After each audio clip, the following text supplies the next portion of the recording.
इन्नमल मुअमिनूना इज़ा ज़ुकिरल्लाहु वजिलत क़ुलूबुहुम व इज़ा तुलियत अलैहिम आयातुहु ज़ादतहुम ईमाना व अला रब्बिहिम यतवक्कलून। अस्सलामु अलैकुम व रहमतुल्लाहि व बरकातुहू। उम्मीद है आप सारे लोग खैर आफियत से होंगे। अल्लाह की मेहरबानी से हमारे प्रोग्राम मुसलसल चल रहे हैं और आप भी उनसे पूरा फ़ायदा उठा रहे हैं। हम आपका शुक्रिया भी अदा करते हैं और आपको वेलकम भी कहते हैं। अल्हम्दुलिल्लाह वकफ़ा व सलामुन अला इबादिहिल्लज़ीना इस्तफ़ा। ईमान को तरोताज़ा करने वाली 11 बातें हमने बताई। ईमान को मजबूती अता करने वाली 11 बातें हमने आपको बताई। एक और बात है, 12वीं बात है, अल्लाह से बात करना और अल्लाह के सामने तवाज़ु इख्तियार करना। ये बहुत बड़ी चीज़ है। यानी अल्लाह को हाजिर समझते ना, ये हाजिर नाजिर का फ़लसफ़ा नहीं है। यानी हमेशा अल्लाह हमको देखता है। हम जब भी इबादत में कहते हैं कि गोया हमको अल्लाह को देख रहे हैं, ये मतलब है हाजिर का। ये नहीं कि साहब अल्लाह ताला हमारे जेब में भी है, हमारे कमीज़ में भी है, घर में भी है और सब सिनेमा थिएटर में भी है, शराब खाने में भी है। ऐसा नहीं है। अल्लाह तो अर्श पर है और सब कुछ अल्लाह देखता भी है, जानता भी है। तो लिहाजा एक चीज़ है, बंदा अल्लाह के सामने आजिज़ी और फुरोतनी इख्तियार करे, तवाज़ु इख्तियार करे। अल्लाह ने फरमाया क़द अफ़लहल मुमिनून अल्लज़ीना हुम फ़ी सलातिहिम ख़ाशिऊन। वो नमाज़ पढ़ने वाले कामयाब हो गए जो अपनी नमाज में खुशू खुजू इख्तियार करते हैं।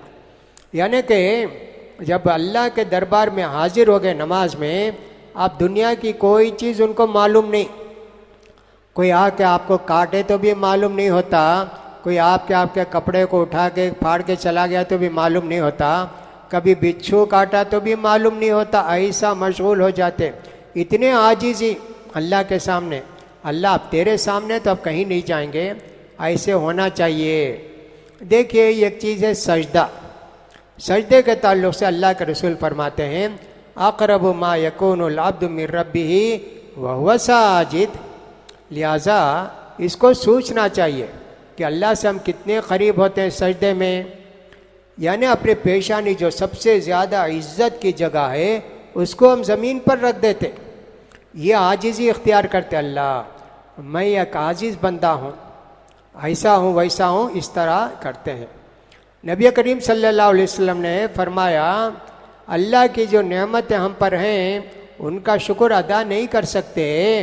अगर कोई आदमी जब से पैदा होकर ज़रा बड़ा हुआ ज़मीन में सजदा करके रगड़ते रगड़ते रगड़ते मर गया, 40-50 साल सजदा किया, तब भी क़ियामत में उठेगा तो यह समझेगा मैंने अल्लाह का हक़ अदा नहीं किया, ऐसे समझेगा वो। तो बंदा देखिए अल्लाह के सामने अपने आप को हवाले कर देता है, सजदे में जाके अल्लाह को खूब याद करता है, दुआ करते हैं तो अल्लाह कबूल करता है। सजदे की दुआ बहरहाल बहुत मशहूर दुआ है, दुआ करना चाहिए। सुभान रब्बियल आला 3 मरतबे बोलने के बाद जो दुआ चाहें आप करते रहिए। तो सजदा, शैतान को अल्लाह ने क्या कहा, आजिज़ी इख्तियार करने के लिए। ये नहीं कहा इब्लीस से ये घंटा खड़े रहो, ऐसे नहीं कहा। ये नहीं कहा कि साहब 3 दिन भूखे रहो, ये नहीं कहा अल्लाह ताला ने। और ये भी नहीं कहा कि साहब अरफात मुज़दलिफ़ा मिना सब जाकर आओ, ये भी नहीं कहा। ये भी नहीं कहा कि साहब वज़न उठाओ 1-2 किलो 200 किलो 400 किलो, कुछ नहीं। सबसे ज़्यादा अल्लाह को जो इबादत पसंद है वो का उसजुद, आदम के सामने सजदा करो, उसजुदो सजदा करो। लेकिन नहीं किया ना, इसलिए कि सजदा नहीं करना तकब्बुर की बहुत बड़ी अलामत है। इसीलिए शैतान को मुतकब्बिर बोलते। अल्लाह के दरबार से हकाल दिया गया, भगा दिया गया, तो उसको शैतान को किब्र, तकब्बुर। और अल्लाह के रसूल फरमाते हैं जिस आदमी के दिल में एक राई के बराबर भी तकब्बुर होगा वो जन्नत को नहीं जाएगा। ला यदखुलुल जन्नता मन कान फी क़ल्बिही मिथक़ालु दर्रतिन मिन किब्र। वो आदमी जन्नत को नहीं जाएगा जिसके दिल में राई के दाने के बराबर भी तकब्बुर होगा, बड़पना होगा। अल्लाह अकबर। देखिए, हम जो अल्लाह के आजीज बंदे हैं, हमारी सारी ताकत अल्लाह की दी हुई है।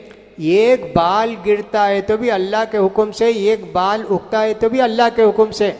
हम ऐसे मजबूर बंदे हैं और अल्लाह के इतने मोहताज हैं, लिहाजा आजीज़ी इख्तियार नहीं करेंगे।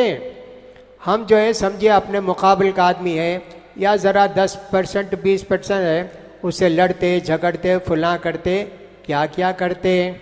लेकिन बड़े पुलिस ऑफिसर के पास जाके दुम दबा के कैसे आजीज़ी के साथ खड़े रहते हैं। खुजली आती है तो भी खुजाते नहीं, भाई ऑफिसर देख रहा है पता नहीं क्या करेगा। हमारा हाल ये कि नमाज में खड़े रहते हैं तो साहब कभी उंगली नाक में डालते हैं और कभी खुजाते रहते हैं, कभी नाखून काटते रहते हैं। क्या जी ये नमाज है क्या? हजाम खाना है। तुमने इसको हजाम खाना समझ लिया क्या नमाज को, मस्जिद को?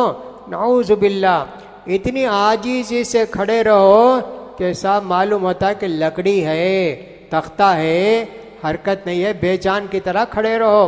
जब अल्लाह अकबर बोलेंगे सूरा ख़त्म करेंगे, रुकू को जाएंगे, सजदे को जाएंगे।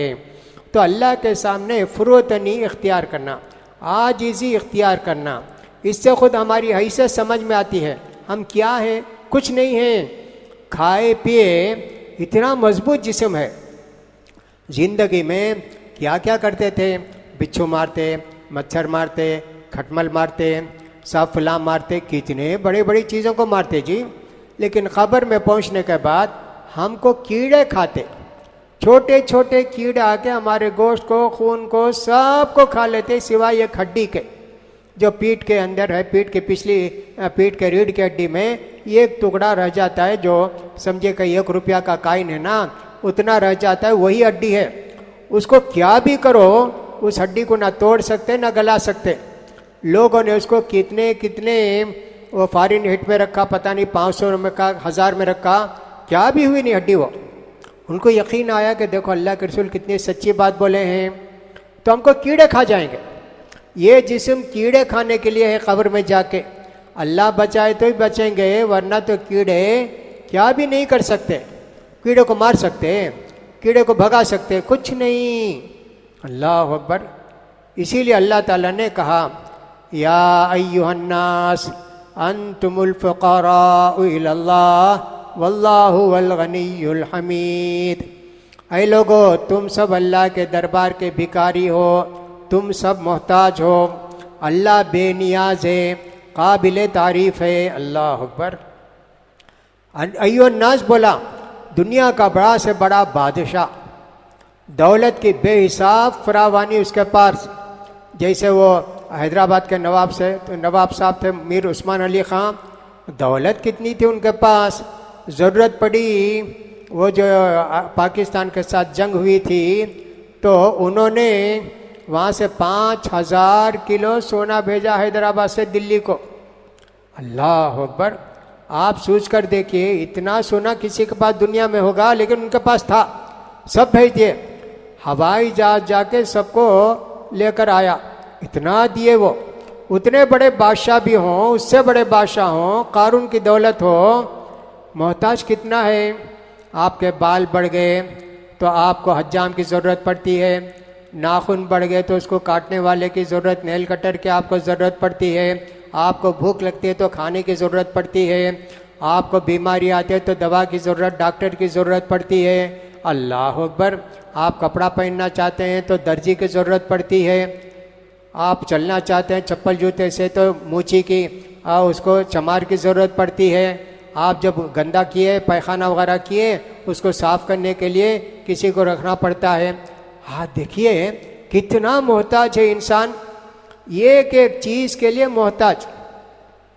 अंतुमुल फुक़रा, तुम सब के सब अल्लाह के मोहताज हो, अल्लाह की मदद के बगैर तुम कुछ कर ही नहीं सकते।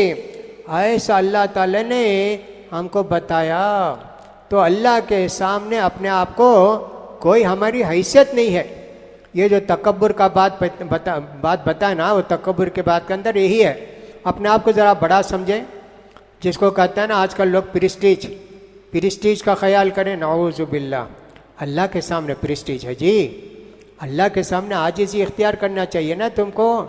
राय के दाने के बराबर भी तकब्बुर होगा तो जन्नत को नहीं जाएगा। इस हदीस को बार बार गौर करते रहिए। हम तो ऐसा है कि साहब इस दुनिया में हमको सब आराम की चीज़ ही चाहिए, आराम ही चाहिए। यहाँ तक कि नमाज को भी जाना है तो छतरी चाहिए। छतरी वो इस्तेमाल करना गलत नहीं है, छतरी पकड़ के नमाज को जाइए, लेकिन छतरी नहीं तो नमाज को नहीं जाता। धूप, क्या धूप है, लू चल रही है, वो मस्जिद को जाने 3 मिनट लगते। इतना अल्लाह के सामने तुमने समझा, अल्लाह बुलाया तुमको हय्या अलस्सलाह, अब तुम कहते हो गर्मी बहुत है। अल्लाह के रसूल सल्लल्लाहु अलैहि वसल्लम एक लड़ाई में गए जिसको तबूक की लड़ाई कहते हैं। बहुत मशहूर लड़ाई हुई नहीं, लेकिन सहाबा ने जो कुर्बानी दी बहुत बड़ी कुर्बानी थी। बहुत सारे लोग मदीने में अल्लाह के रसूल के पास आकर बोले, अल्लाह के रसूल इतनी गर्मी है, मैं अगर निकलूँगा तो लू लग के मर जाऊँगा। अल्लाह के रसूल अच्छा ठीक है जाओ। अल्लाह ने कहा कुल नारू जहन्नम अशद्दु हर्रा, इतने नाजुक बनते, क़यामत के दिन अल्लाह ताला तुमको जहन्नम में उठा के डालेगा। जहन्नम की आग बहुत ज़्यादा सख्त है। अल्लाह ने उनको वार्निंग की। लिहाजा हमको भी चाहिए कि साहब अल्लाह के सामने इतने आजिज़ बन जाएं कि साहब हमारी कोई हैसियत ही नहीं है, जो भी करें उसके लिए हम तैयार हो जाते हैं। किसी के गुरूर को, तकब्बुर को तोड़ने के लिए ऐसे होता है, कोई छोटे काम पर लगा देते। हम एक मरतबे में गया था, अमृतसर को गया था। वहाँ सिखों का बहुत बड़ा गुरुद्वारा है जिसको गोल्डन टेम्पल कहते हैं। वहाँ जो डोम है उसके ऊपर सोने की चादर जो है छुपा रखे हैं, इसलिए उसको गोल्डन टेम्पल कहते हैं। मैं गया था, वो सिखों के किसी बड़े आदमी ने जो हुकूमत के बड़े ओहदे पर था, सेंट्रल गवर्नमेंट के, उसने कुछ भी गलती की थी, सिखों के ख़िलाफ़ कुछ भी किया था, तो उनके 5 प्यारे होते हैं। 5 गुरुद्वारे पूरे इंडिया पाकिस्तान में उनके हैं। वो 5 गुरुद्वारे के जो 5 प्यारे हैं वो फैसला कर दिए तो उसके लिए सुनवाई नहीं है। वैसा अमृतसर में है और दिल्ली में है और साहब नांदेड़ में है, ऐसे 5 गुरुद्वारे उनके हैं। तो इन लोगों ने फैसला किया इनको 1 महीना चप्पल जूता लेने के लिए रखा जाए ताकि इनका गुरूर ख़त्म हो। मैं जब गया तो वही मिनिस्टर थे, वो चप्पल लेते रखते, टोकन देते, टोकन दिए तो चप्पल जूता वापस करते। वैसे 1 महीना रखे उनको। हैरान हो गया मैं देख कर, देखो इनके पास कितना पावर है। आज भी अगर मौलवी साहब सब मिलकर तैयार हो जाएं, ये फ़ख्र गुरूर करने वाले, नमाज नहीं पढ़ने वाले, फुलां करने वाले, उनके निकाह में नहीं जाएंगे, उनकी नमाज जनाजा नहीं पढ़ाएंगे, ऐसा कुछ भी कर लेंगे, सबका गुरूर तकब्बुर ठीक हो जाएगा और बिल्ली बनके, भीगी बिल्ली बनके खड़े रहेंगे। लेकिन हम लोग इस्तेमाल नहीं करते। तो वहाँ देखा मैं गुरुद्वारे के अंदर ऐसा होता है। तकब्बुर को तोड़ने के लिए कभी कभी ऐसा काम देते हैं, साहब आपका गुरूर तकब्बुर सब ख़त्म हो जाए, चप्पल जूता लेना रखना, टोकन देना, टोकन दिए तो चप्पल जूता तलाश करके देना। ऐसा मैं देखा उस अमृतसर के अंदर। और बहुत सारी चीज़ें देखा, उसकी ज़रूरत नहीं है। यानी गुरूर तकब्बुर को तोड़ने के लिए क्या क्या सब करते हैं, वैसे होना चाहिए। किसी का मुतल्लिक आता है कि उन्होंने जो है आईना देखा, बहुत अच्छे खूबसूरत मालूम है। कहा कि साहब कितना खूबसूरत हूँ मैं, कितना अच्छा हूँ। फ़ौरन दिल में बोला, अरे तू कीड़े खाने वाला जिस्म रखकर खूबसूरत है, अपने आप को बड़ा समझता है। जाके अबरू सब निकाल दिए, निकाल के सब आँखें, आप आँखें देखे आने के सामने शैतान की तरह थे। कहा मेरे दिल का गुरूर कम हुआ, वरना मैं समझता कि मैं बहुत खूबसूरत हूँ, बहुत ऊंचा आदमी हूँ। नऊज़ु बिल्लाह, देखो अल्लाह ने मेरे गुरूर को ख़त्म किया। वैसे होते थे अल्लाह के बंदे। अगर उनको थोड़ा तकब्बुर गुरूर हो जाता तो फ़ौरन उसको ले जाके ख़त्म कर देते थे। ऐसा करते थे। दिल्ली के अंदर, आज की बात नहीं, ये समझिए कि 1930-35 वगैरह की बात है। आपके दिल्ली या मुल्क आज़ाद नहीं हुआ था। वहाँ एक बहुत बड़े आदमी थे, उनका नाम था मियाँ सैयद नज़ीर हुसैन देहलवी रहमतुल्लाह अलैह, वो पढ़ाते थे, बड़ा मदरसा उनका, पढ़ाते थे, उस मदरसे में वो पढ़ाते थे। बहुत बड़े आलिम, अरब में हो इंडिया में हो, अल्लाह के रसूल के साथ हमारी जो वो सनद है मिलना बोले तो या तो वो हैं सैयद नज़ीर हुसैन देहलवी हैं या कुछ लोग जो है कासिम नानोतवी रहमतुल्लाह अलैहिमा, इनके ज़रिए ये सनद, इसलिए कि वो जो शाह वलीउल्लाह के ख़ानदान से सनद मिली वो इनको मिली थी सैयद नज़ीर हुसैन देहलवी को।